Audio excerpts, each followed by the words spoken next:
આજની વાર્તા આપણી સમસ્યાનો ઉકેલ મોટે ભાગે આપણી નજીક જ હોય છે, પણ આપણે દૂર શોધવા જઈએ છીએ.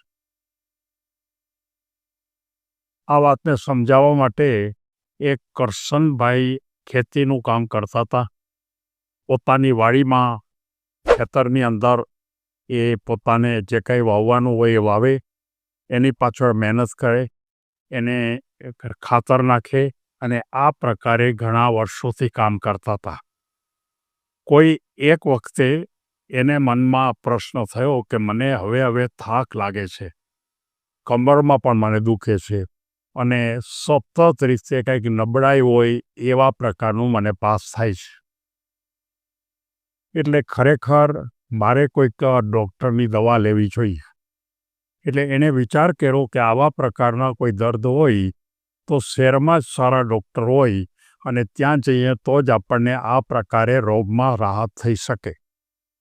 અને એમણે શહેરમાં જવા માટે વિચાર્યું. એના પોતાના નજીકના જ શહેરની અંદર જાય છે. હોસ્પિટલમાં પણ સારી હોસ્પિટલ, ઊંચા લેવલની હોસ્પિટલમાં જાય છે. ત્યાં ટેસ્ટ કરાવે છે. મેડિકલના બધા જ ટેસ્ટ, લોહીનું ટેસ્ટ, બીજા બધા ટેસ્ટ એ બધા કરાવે છે અને ખૂબ ખર્ચ પણ કરે છે.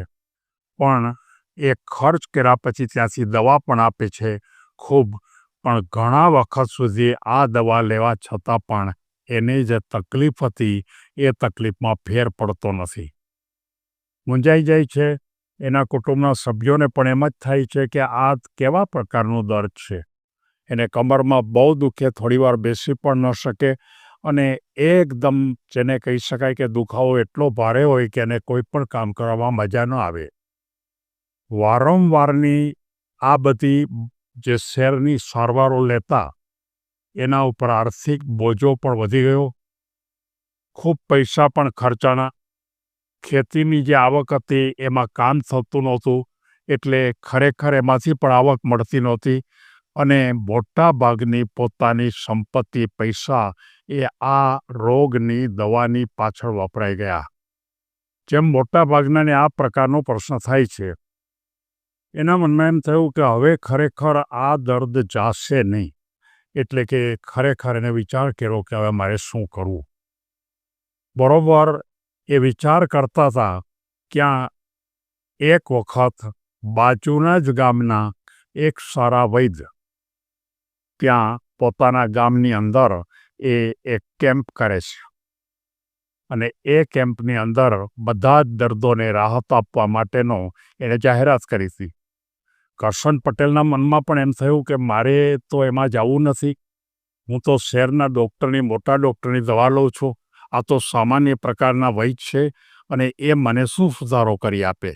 પણ તેમ છતાં પણ એને એમ થયું કે હું જાઉં તો ખરો, જરા જોઉં તો ખરો, ત્યાં કોઈ મારે પૈસા તો આપવાના છે નહીં.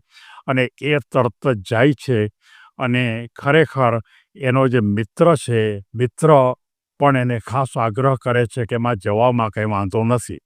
અને ત્યારે એ જે વૈદ્ય હતા એ માત્ર ને માત્ર બહુ વધારે ભણેલા હશે એવું નથી. કોલેજ એણે કરી હશે, પણ એ સામાન્ય ડિગ્રીવાળા વૈદ્ય એને એમ કીધું કે તમે જે માનો છો કે તમારી સારવાર ખરેખર શહેરમાં જ સારી મળે એ વાત બરોબર નથી. ગામમાં પણ હું તમને ખરેખર આ દવા આપું છું અને એ દવાની અસર તમને તરત થશે અને તમે જે ખરેખર તમને તકલીફ પડે છે એમાં તમારી કસરત કેટલી કરવી પડશે અને એ કસરત કેવી રીતે કરવી એ પણ હું તમને સમજાવું. માત્ર તમે 3 જ મહિનાની અંદર આ કસરત કરશો તો તમારું દુઃખ છે, તમારી તકલીફ છે, તમને જે મુશ્કેલી પડે છે એ તરત જ એમાંથી ચાલ્યું જશે. પહેલાં કરશન પટેલના મનમાં થયા કે આ હું આટલા વખતથી શહેરના મોટા ડૉક્ટરના ફોટા પડાવ્યા કે ટેસ્ટ કરાવ્યા તોય કંઈ થયું નહીં અને આ માત્ર એમ કહે છે કે તમે માત્ર કસરત કરો ને સાદી દવા આપું છું. એના મનમાં સંતોષ થતો નહોતો, પણ એને માટે કોઈ બીજો રસ્તો નહોતો અને પહેલાં જે વૈદ હતા એણે એમ કીધું કે તમારી આ જે તકલીફ છે ને એ કોઈ મોટી બીમારી છે જ નહીં. આ માત્ર તમે પોતે જે કામ કરતા હતા એ કામની અંદર ક્યારેક ઊભા થવાનું થાય, ક્યારેક બેસવાનું થાય, ત્યારે એ ખોટી પદ્ધતિથી તમે ઊભા થાવ, ખોટી પદ્ધતિ તમે બેસો, એને કારણે આ વસ્તુ થઈ છે. હવે આ સમસ્યા માટે મારે તમને થોડીક વાત કરવી છે અને તમે એનો ઉકેલ ગોતો, તમે એની અંદર રસ લ્યો. તબીબે ગામમાં જે કંઈ એની કસરતો કરવાની હતી એ કસરતો એને શીખવાડી, બહુ ચોકસાઈપૂર્વક શીખવાડી. અને એ વૈદ માટે પણ ચેલેન્જ એ હતી કે મોટા મોટા ડૉક્ટરોને બતાવ્યા પછી પણ સારું થયું નહોતું. એટલે વૈદ્ય પણ ખાસ રસ લઈ અને એની મુશ્કેલી બધી જ શોધી અને ખરેખર એને વ્યવસ્થિત રીતે કસરતો શીખવી. એણે એમ કીધું કે કમરની અંદર આરામ મળવો જોઈએ અને આપણી દૈનિક આદતો છે ને એ ખરાબ છે. આપણને મોટાભાગનાને ખબર છે કે આપણે બેસીએ છીએ તો ખોટી રીતે બેસીએ છીએ. આપણે બેઠા હોઈ અને ઊભા થઈએ છીએ તો ખોટી રીતે ઊભા થઈએ છીએ. આપણે વાંકા વળીએ છીએ વસ્તુ લેવા તો ખોટી રીતે કરીએ છીએ. અને આ બધી બાબતો માટે માત્ર કસરત જરૂરી છે એમ એ વૈદ્યે કીધું. અને તે તરત જ કરશન પટેલના મનમાં એમ થયું કે મારે આ અખતરો કરવો છે. અને એણે પોતાની જીવનશૈલી પણ બદલાવી નાખી. પોતાનો ખોરાક જે ખાવાનો હતો એ ખોરાક પણ બદલાવી નાખ્યો અને જીવનમાં કેવી રીતે રહેવું, સવારે વહેલું ઉઠવું, કસરત કરવી અને આ રીતે પોતાના બધા જ પ્રયત્નો એણે ચાલુ કર્યા. માત્ર થોડાક જ સમયમાં 3 મહિનાના ગાળામાં જે એણે કીધું હતું એ પ્રમાણે તો જેને થાક લાગવાનો બંધ થયો. એને કમરમાં દુખાવો પણ વયો ગયો અને શરીરમાં જે બળતરા કળતરા થતી, આખું શરીર કળતર થતું હતું, એમાં પણ ખૂબ રાહત થઈ. અને વર્ષો બાદ ખૂબ પૈસા શેરમાં બગાડ્યા ત્યાર પછી માત્ર 3 મહિનામાં આ કરશન પટેલની કમરનો અને તમામ પ્રકારનો દુખાવો એમાંથી રાહત થઈ ગઈ.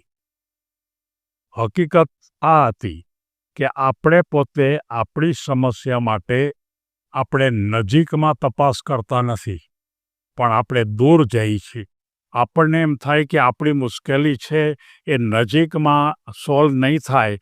અને આ કરશન પટેલના મનમાં પણ એ જ વાત આવી અને એ નજીકના ગામમાં જ એ વૈદ રહેતા હતા, પણ ત્યાં જવાને બદલે એ શહેરની અંદર ગયા. પૈસા ખૂબ ખર્ચાણા, સમય કેટલોય ગયો, પણ કંઈ ફાયદો ન થયો. જીવનમાં જ્યારે ખરેખર કોઈ પણ મુશ્કેલી આવે ત્યારે આ વાર્તા આપણને એમ કહે છે કે પહેલાં આપણે આસપાસ નજર નાખો.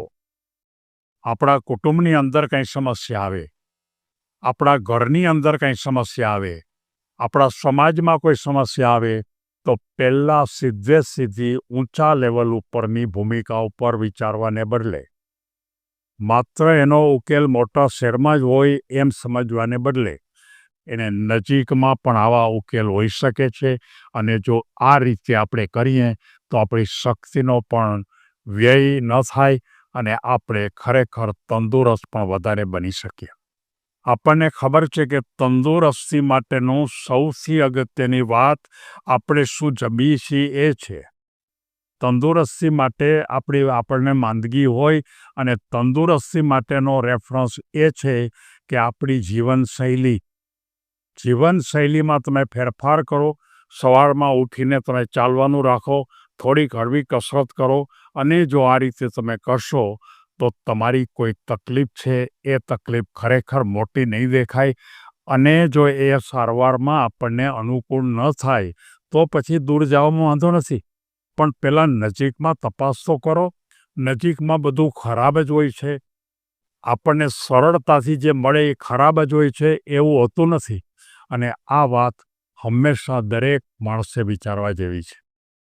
માણસ વિદ્યાર્થી હોય, માણસ બિઝનેસમેન હોય, માણસ એ કદાચ સ્પોર્ટ્સમેન હોય, કલાકાર હોય, પણ એના જે કંઈ તકલીફો છે એ તકલીફોનો ઉકેલ પહેલાં નજીકમાં ગોતવો. અને જો નજીકમાં આપણે એનો ઉકેલ ન મળે તો જ તમારે આગળ જવું. એમ આ વાર્તા આપણને બહુ સારી રીતે સમજાવે છે. અને જીવનમાં આ રીતે લાખો માણસો પોતાના જીવનને સારી રીતે બચાવે છે. સૌને ધન્યવાદ.